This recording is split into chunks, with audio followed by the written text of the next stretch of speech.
পরহেজগার, কিন্তু তার ব্যবহার ভালো না, আমাকে বিশ্বাস করে না, এখন সে হজে যায়, আমি মাফ করলে তার হজ কবুল হবে কিনা?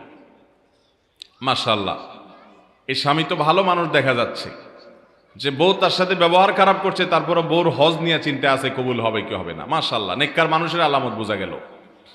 শুনেন, নবী করিম সাল্লাল্লাহু আলাইহি সাল্লামের কাছে বলা হলো, হে আল্লাহর রাসূল, আমরা একটা লোককে চিনি, যেই লোকটা অনেক নফল নামাজ পড়ে, রোজা রাখে, অনেক ভালো ভালো কাজ করে, কিন্তু সে প্রতিবেশীর সাথে ব্যবহার খারাপ করে, প্রতিবেশীর সাথে সম্পর্ক খারাপ, প্রতিবেশীদের কষ্ট দেয়।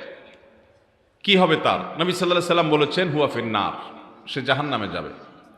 এরপরে বলা হলো, হে আল্লাহর রাসূল, আরেকজন আছে যে ফরজ নামাজটা পড়ে, হারাম গুনাহ থেকে, কাজগুলো থেকে বাঁচে, অতিরিক্ত নফল আমল করার সময় সে পায় না, কিন্তু তার প্রতিবেশীর হক আদায় করে, কেউ তার দ্বারা কষ্ট পায় না। নবী সাল্লাল্লাহু আলাইহি সাল্লাম বলেছেন, হুয়া ফিন্নার, এই ব্যক্তি জান্নাত, এই হুয়া ফিল জান্নাহ, এই ব্যক্তি জান্নাতে যাবে। তাহলে বোঝা গেল, আপনার ব্যক্তিগত আচার আচরণ যদি খারাপ হয়, মানুষের হক যদি নষ্ট করেন, আপনার নফল আমল ইবাদত আল্লাহর কাছে গ্রহণযোগ্য হবে। তবে যে বোনের কথা বলা হলো, তিনি সত্যিই যদি তার স্বামীর সাথে ব্যবহার খারাপ করেন, আচরণ খারাপ করেন, তিনি গুনাহগার। স্বামী যদি তাকে মাফ করেন, যে স্বামী প্রশ্ন করেছেন, আপনি যদি মাফ করে দেন তাকে আল্লাহর জন্য, তিনি যদি নিজেকে শুধরে নেন, তাহলে ইনশাআল্লাহ তার হজ এটা অবশ্যই ফলপ্রসূ হতে পারে, এটা অবশ্যই আল্লাহর কাছে মাকবুল হতে পারে, বিশেষ করে আপনি স্বামী হিসাবে যদি তাকে মাফ করে দেন।